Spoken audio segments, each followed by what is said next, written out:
အားလုံးမင်္ဂလာပါခင်ဗျာကျွန်တော်ကျော်စိုးပါ People Media ဖြစ်ပါတယ်ဗျာဒီကနေ့ဒီဇင်ဘာလ2ရက်နေ့ထူးခြားတဲ့သတင်းချို့ကောက်ထုတ်ပြီးတင်ပြပေးသွားမှာဖြစ်ပါတယ်ပထမဆုံးသတင်းတစ်ပုဒ်အနေနဲ့ဒီကြောင်မဲမြို့နယ်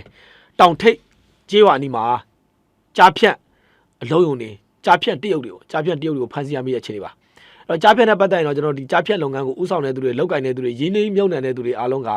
တရုတ်တွေဖြစ်ပါတယ်ဒါကြောင့်ကျွန်တော်တို့ကြားဖြတ်တရုတ်တွေပါတရုတ်တွေကကျွန်တော်တို့ဗမာပြည်ကတရုတ်တွေမဟုတ်ပါဘူးတရုတ်နိုင်ငံထဲမှာရှိတဲ့တရုတ်နိုင်ငံသားတွေပါဒါကြောင့်ကျွန်တော်တို့ကကြားဖြတ်တရုတ်လို့ခေါ်ခြင်းဖြစ်ပါတယ်တရုတ်နိုင်ငံသားတရုတ်မှတ်ပုံတင်ကင်သောတရုတ်များတာဖြစ်ပါတယ်တရုတ်ပြည်ဘွားတရုတ်များတာဖြစ်ပါတယ်ကျွန်တော်တို့ဒီမြန်မာပြည်ဘွားတရုတ်တွေမဟုတ်ကြပါဘူးဒါတော့ကျွန်တော်တို့ရှင်းရှင်းလင်းလင်းသိသိချင်ပါတယ်ဖြစ်စဉ်ကဒီ SFPP ရဲ့ထုတ်ပြန်ချက်ကိုကျွန်တော်ပထမဆုံးကိုးကားချင်ပါတယ်နိုဝင်ဘာလ29ရက်နေ့မွန်းလယ်တနာရီမိနစ်30တနာရီ10မိနစ်အချိန်ခန့်မှာရှမ်းမြောက်ဒေသကြောင်မဲမြို့နယ်ပုံဟုတ်ကြီးရွာအနီးမှာရှိတဲ့ SSPP SSC ရဲ့တက်စကန်တီရှိရာတော်တွင်းတနေရာမှာနှစ်ဖက်တိုက်ပွဲတွေပြင်းထန်ကြောင်းဒီမြောက်ပိုင်းရှမ်းအဖွဲ့ကထုတ်ပြန်လာပါတယ်သူတို့ရဲ့ပေးမှာပဲထုတ်ပြန်လာပါတယ်နိုဝင်ဘာလ29ရက်နေ့မှာထုတ်ပြန်ပါတယ်ထုတ်ပြန်တဲ့အဖွဲ့အစည်းက SSPP SSA ပါတနည်းအားဖြင့်ကျွန်တော်မြောက်ပိုင်းရှမ်းလက်နက်ကိုင်အဖွဲ့ကထုတ်ပြန်ပါတယ်ဒီထုတ်ပြန်ချက်ထုတ်ပြန်ပြီးတဲ့နောက်ပိုင်းမှာကျွန်တော်တို့ကဒီဒေသမှာရှိတဲ့ကျွန်တော်တို့ရဲ့မိတ်ဆွေတွေကိုမေးပါတယ်တိုက်ပွဲတွေဖြစ်ကြတယ်ဆိုတော့ဘယ်လိုဖြစ်ကြတာလဲပေါ့ကျွန်တော်တို့ဒီကြောင်မဲမှာရှိတဲ့ကျွန်တော်ရဲ့မိတ်ဆွေတွေမေးတဲ့အခါမှာဒီအဓိကကတော့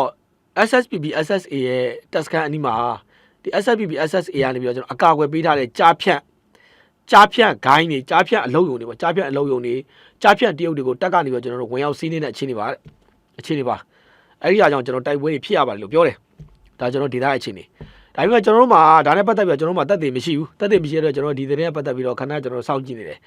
ဒါနဲ့ပတ်သက်ပြီးတော့ကျွန်တော်ဒီဇင်ဘာလ1ရက်နေ့မှာကျွန်တော်တပ်မတော်ကသတင်းထုတ်ပြန်မှုတွေပြုလုပ်ခဲ့ပါတယ်ဒါကကြောင်မဲမြို့နယ်တောင်ထိပ်ကြီးရွာဒုထဝတီမြေအနီးမှာအွန်လိုင်းလောင်းစားမှုလုပ်ငန်းများလုပ်ကိုင်နေတဲ့အဆောက်အအုံတွေတွေ့ရှိခဲ့ပါတယ်တွေ့ရှိတဲ့အတွက်ဒါတပ်မတော်ကနေပြီးတော့ကျွန်တော်တို့ဒါနေမြေရှင်းလင်းပြီးတော့ဒီအဆောက်အဦတွေဖျက်ဆီးနိုင်ခဲ့တယ်တပ်ဆိုင်တဲ့သူတွေဖမ်းဆီးနိုင်ခဲ့တယ်ဆက်ဆက်တဲ့ပစ္စည်းကိုသိမ်းဆည်းဖျက်ဆီးနိုင်ခဲ့တော့သတင်းထုတ်ပြန်လာတယ်တပ်မတော်လည်းသတင်းထုတ်ပြန်တယ်အဲ့မှာကျွန်တော်တို့ဒီ SFPP က29ရက်နဲ့သတင်းထုတ်ပြန်တယ်သူတို့ကပုံဟုတ်ကြီးရွာအနီးမှာရှိတဲ့တော်တွင်းတနေရာမှာသူတို့ခေါ်တော့စစ်ကောင်စီပေါ့ဗျာစစ်ကောင်စီသူတို့တိုက်ပွဲတွေဖြစ်ကြတယ်ဘာကြောင့်တိုက်ပွဲဖြစ်တယ်ဆိုတာသူတို့ဘက်ကပါမလာဘူးဒါပေမဲ့တိုက်ပွဲဖြစ်ရတဲ့အကြောင်းရင်းကအဲ့ဒီကြေးရွာရဲ့ဒီပုံဟုတ်ကြေးရွာနဲ့ခုနကဒီတပ်မတော်ကကြားပြတ်နေတည်ရှိရနေရ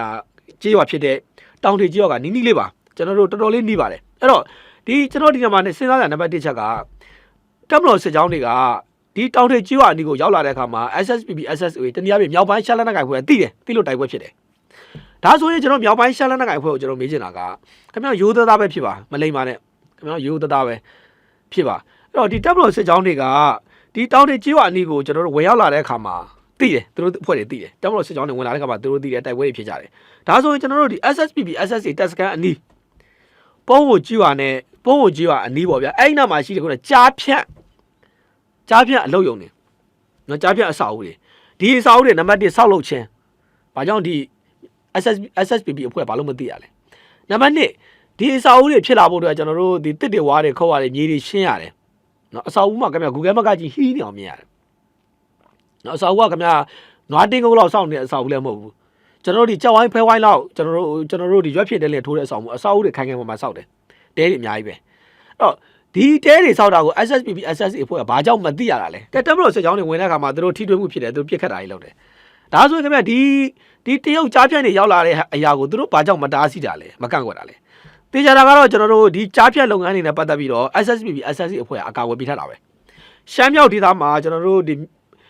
ဒီ SSPP SSA အထင်းချုပ် area တွေမှာကျွန်တော်ကြားဖြတ်လုပ်ငန်းတွေများစွာရှိပါတယ်ဒါကျွန်တော်သက်သေပဲဒီမှာဒီကြောင်မဲမြို့အနီးမှာတော့ကြောင်မဲမြို့ area တကြောမှာတော့ဒီလိုမျိုးလုပ်တယ်ဆိုရင်လုပ်တဲ့နေရာတွေအားလုံးကဒီကြားဖြတ်တရုတ်တွေက SSPP အဖွဲ့ရဲ့ကျွန်တော်တို့လုံခြုံရေးအကာအကွယ်ကိုယူပြီးတော့တို့ဒီလုပ်ငန်းကိုလုပ်တာပ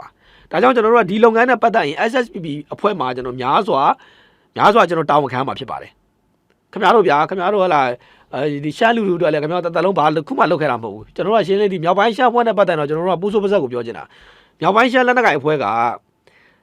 ဒီရှမ်းပြည်နယ်မှာရှိတဲ့ရှမ်းတိုင်းသားတွေကမြောက်ပိုင်းရှမ်းလက်နက်ကိုင်အဖွဲ့ကိုထားတာကသူတို့သဘောထားကခင်ဗျာဒီရှမ်းရဲပြောရရင်ခင်ဗျာအတုံးမကြတဲ့အဖွဲ့သုံးမရတဲ့အဖွဲ့ကိုချိုးရှာတဲ့အဖွဲ့မွေးစေဝါထုတ်တယ်လက်နက်မောင်ကိုကူးတယ်ကျွန်တော်တို့ USA တန်းကနေလက်နက်တွေရတယ်ရပြီးတော့ဒီ PDF တွေကိုပြန်ရောင်းတယ်သူကလက်နက်ပွဲစားအဆင့်လောက်ပဲရှိတယ်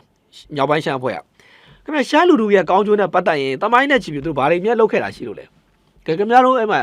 ရှမ်းပြည်နယ်မြောက်ပိုင်းမှာရှိတဲ့ကျွန်တော်ဒေသခံတွေခင်ဗျားတို့ဒီရှမ်းလက်နိုင်အဖွဲ့မြောက်ပိုင်းရှမ်းပါဗျာ SSPP အဖွဲ့ထံကနေပြီးတော့ခင်ဗျားတို့သူတို့ခင်ဗျားတို့ကောင်းကျိုးဘာဝန်ဆောင်မှုတွေပေးခဲ့တယ်လေခင်ဗျားတမန်ရောက်တဲ့ခြေရှိလိုက်ကျွန်တော်တို့ပြီးခဲ့ရက်ကလည်းခင်ဗျာအဲ့မှာကျွန်တော်တို့ဒီတီဘောတို့ဘာလို့ကျွန်တော်ကြောင်မဲတို့သွားခဲ့ပါတယ်ဒါတော့ကျွန်တော်အဲ့မှာရှမ်းတိုင်းသားတွေနဲ့ကျွန်တော်ပြောကြတော့ SSPP အဖွဲ့ကိုခင်ဗျားတို့ဘယ်လိုသဘောထားရှိလဲဘယ်လိုသဘောထားရှိလဲဆိုတော့ဒီအဖွဲ့ကရက်ွက်ထဲမှာရှိတဲ့ကျွန်တော်တို့စွန်းလောက်တမောင်လောက်တော့အားမကိုအောင်တဲ့နောက်တစ်ချက်ကကျွန်တော်တို့ဒီရက်ွက်မြို့နယ်မှာရှိတဲ့လူမှုကူညီအသင်းတော်အားကိုးရခြင်းမရှိပါဘူးတဲ့အလကားခင်ဗျာအခုံထုတ်တွေကောက်နေတာပါတဲ့ဒီလိုရှိဒါလည်းခင်ဗျာမှန်တာပဲဗျမှန်တာပဲအဲ့တော့ဒါနဲ့ကျွန်တော်ထပ်ဆက်မယ်ဗျာနော်ထပ်ဆက်မယ်ဒီပိုးကိုကြီးပါတည်ရှိတဲ့နေရာကကျွန်တော်နောင်ချိုကြောင်မဲတီဘောနတ်လန်ကြမှာတည်ရှိတယ်SSPP တက်စကန်တည်ရှိတဲ့နေရာသူတို့ထိချုပ်တဲ့နေရာပေါ့ဗျာတက်ကလည်းရှင်းတယ်ခင်ဗျာအဲ့မှာကြားဖြတ်ရှိလို့ဝင်ပြီးတော့နေမြေရှင်းလင်းမှုပြုလုပ်တယ်တစ်ဖက်တိုက်ပွဲတွေဖြစ်တယ်နိုဝင်ဘာလ30ရက်မှာကျွန်တော်တိုက်ပွဲတွေဖြစ်တယ်ဒီဇင်ဘာ1ရက်နေ့မှာတိုက်ပွဲတွေဖြစ်တယ်တိုက်ပွဲတွေပြင်းထန်ခဲ့တယ်တပ်မတော်ကဗျာရှင်းလေးဘာကြောင့်ဒီနေရာကိုစစ်ကြောင်းဝင်ရလဲဆိုတဲ့ဟာကိုတပ်မတော်ကအချက်လက်နဲ့ထုတ်ပြန်နိုင်ခဲ့တယ်အဲ့မှာနိုဝင်ဘာလ30ရက်နဲ့နိုဝင်ဘာဒီဇင်29 30ပေါ့ဗျာ29 30 1ရက်ပေါ့အဲ့ဒီ3ရက်အဲ့ဒီတကြောမှာဆိုရင်ရခဲ့တာကဒီ SSPP တက်စကန်ရှိတဲ့အနီးတောင်ထေကျွာအနီးတောင်ထေကျွာရဲ့တောင်ဘက်အဲ့ဒီတကြောမှာကျွန်တော်တို့ဒီကြားဖြတ်အလုပ်ယုံတွေပေါ့အလျားကပေ60ရှိတယ်အနံပေ30သွမိုးကျွန်တော်3တက်သားကားတဲ့အိတ်ဆောင်6လုံးခင်ဗျာရှင်းသိနော်အလျား60အနံ30အဲ့ဒီအိတ်ဆောင်6လုံးနော်ဒါဆိုခင်ဗျာသူတို့ကြံနေလူရမနေဘူးနော်နောက်တစ်ခါကျွန်တော်အလျားပေ60အနံပေ30သွမိုး3တက်သားကနောက်ထပ်ဒီလုပ်ငန်းဆောင်5လုံးတော့အလုံးလို့ဖို့လုပ်ငန်းဆောင်5လုံးအိတ်ဆောင်6လုံးအဲ့မှာလည်းမနေဘူးပြီးခင်ဗျာအများကြီးပဲဗျာအဲ့မှာခင်ဗျာအလျားပေ80အနံ10ပေရှိတဲ့အိတ်ဆောင်အများကြီးပဲကျွန်တော်ဒီမှာတစ်ခုချင်းတော့မရွတ်တော့ပါဘူးပြီးကျွန်တော်မီးစက်အကြီးကတစ်လုံးပြီးကျွန်တော်15ပေအမြင့်ကင်းဆောင်တက်သားမြော်စင်က9လုံးဒီအစောကိုကျွန်တော်ကင်းဆောင်ပေါ့အပြင်ကဝင်လာရင်သိအောင်ပေါ့သူတို့ကင်းဆောင်အများကြီးပဲအစောကတော်တော်များပါတယ်အဲ့မှာကျွန်တော်တို့ဒါကွန်ပျူတာ desktop all in one ပေါ့ all in one PC က desktop အလုံး30ပြီးကျွန်တော် Starlink ဘန်10ခုပြီးကျွန်တော်အမဆက်ပစ္စည်းတွေကျွန်တော်သိသိနိုင်ခဲ့တယ်အဲ့ဒီဖြစ်စဉ်မှာဒီတပ်မတော်ကကြားဖြတ်တရုတ်အားလုံးကျွန်တော်28ယောက်ကိုကျွန်တော်ဖမ်းဆီးနိုင်ခဲ့ပါတယ်အဲ့တော့ခင်ဗျာရှင်းလေးဒီဖြစ်စဉ်ကိုကြည့်လိုက်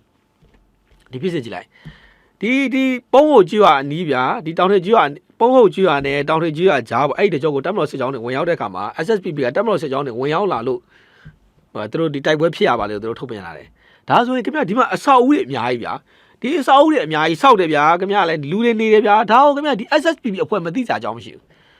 ခင်ဗျာဒီရှမ်းလက်နက်ကိုင်အဖွဲ့တွေခင်ဗျာဒီရှမ်းပြည်နယ်မြောက်ပိုင်းမှာကျလက်နက်ကိုင်အဖွဲ့ဘယ်လက်နက်ကိုင်အဖွဲ့မွေးစေဝါနဲ့မကင်းဘူးခင်ဗျာကြိုက်တာပြောမွေးစေဝါနဲ့ဘယ်လက်နက်ကိုင်အဖွဲ့မှမကင်းဘူးခင်ဗျာဘာထွက်လို့လဲဗျာခင်ဗျာလည်းသူတို့ခင်ဗျာရောင်းစားတဲ့တရားစတာပဲရှိတယ်ကျွန်တော်ဘာမှမရှိဘူးအဓိကသူတို့ရဲ့ပင်မာရင်းမြစ်ကမွေးစေဝါပဲခင်ဗျာအဲ့ဒီကဘာမှာလည်းခင်ဗျာလိုက်ကြည့်လိုက်ညွှန်းခဲတွေလိုက်ကြည့်လိုက်မွေးစေဝါထက်ရှိတဲ့နေရာကခင်ဗျာရောင်ဝါထွက်တာလည်းမဟုတ်မန္တလေးထွက်တာလည်းမဟုတ်ဘူးမွေးစေဝါထွက်ရှိတဲ့နေရာအများဆုံးရှမ်းပြည်နယ်မြောက်ပိုင်းကပဲထွက်တာပဲခင်ဗျာ ULS အဖွဲ့ဘာနဲ့ရှင်းတန်ခဲ့လဲအဲ့ဒီကျွန်တော်တရုတ်နယ်ကြလက်နက်ကိုင်ဖွဲ့တွေဘာနဲ့ရှင်းတန်ခဲ့လဲဘာနဲ့အင်အားကြီးထွက်လာခဲ့တယ်လဲပြီးခင်ဗျာဒီမှာ DNL ခင်ဗျာဒီ SSB ဖွဲ့ဘာနဲ့အင်အားကြီးထွက်လာခဲ့တယ်လဲခင်ဗျာတကယ်မွေးစေဝါနဲ့ပတ်သက်ရင်ခင်ဗျာထုတ်တာရှမ်းမြောက်ကပဲထုတ်တာပဲရှမ်းမြောက်ကပဲထုတ်တာဗျဝင်းဒါခင်ဗျာဒါကောင်းမွန်တဲ့တာတကပဲဒါကျွန်တော်ခိုင်ပါတဲ့တာတကပဲဒါနဲ့ပတ်သက်ပြီးတော့ SSB ဖွဲ့ဘလို့ညင်းမလဲပေါ့ဗျာကျွန်တော်စောင့်ကြည့်နေတယ်ခင်ဗျာသူတို့ကလည်းခင်ဗျာတိုက်ပွဲဖြစ်တဲ့ရက်ကသူတို့ကထုတ်ပြန်လာပြီးသား29ရက်နေ့ကတိုက်ပွဲဖြစ်ပါတယ်ကြောင်မမြို့နယ်ပုံးကိုကြီးအနီးမှာတောတွင်းတနေရာမှာတောတွင်းမှာတိုက်ပွဲဖြစ်ပါတယ်သူတို့ဘက်ကရုပ်သံနဲ့တင်ထားတယ်ခင်ဗျာဒါကိုသူတို့ထုတ်ပြန်တဲ့အခြေအနေနဲ့တပ်မတော်ထုတ်ပြန်တဲ့အခြေအနေအဲ့မှာတပ်မတော်ထုတ်ပြန်တဲ့ကြီးရွာနဲ့ခုနကသူတို့ထုတ်ပြန်တဲ့ကြီးရွာကခင်ဗျာရွာချင်းကက်ရက်ရွာတပ်မတော်စစ်ကြောင်းတော်ဒီထဲကိုဝင်လာပြီးပြီဗျာခင်ဗျာသူတို့ဘာလို့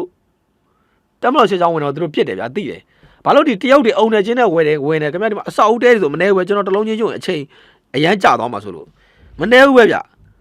အဲ့ဒါဆိုခင်ဗျာဘာလို့ SSPP ဖွဲ့ရမသိရလဲတေချာတာကတော့ SSPP ဖွဲ့ရဒီကြားဖြတ်နေကိုသူအကာအကွယ်ပေးထားတယ်ဒါကကျွန်တော်ဒီတနေရာနဲ့တွေ့လို့ပါအခြားနေရာတွေလည်းရှိနိုင်ပါတယ်တပ်မတော်ကတော့ကျွန်တော်တို့ဒီကြားဖြတ်နဲ့ပတ်သက်ရင်အမျိုးသားရေးတာဝန်တရက်အနေနဲ့ရှင်းလင်းမယ်ဆိုတော့ကျွန်တော်တရားဝင်ပြောဆိုတာပြီးသားဖြစ်ပါတယ်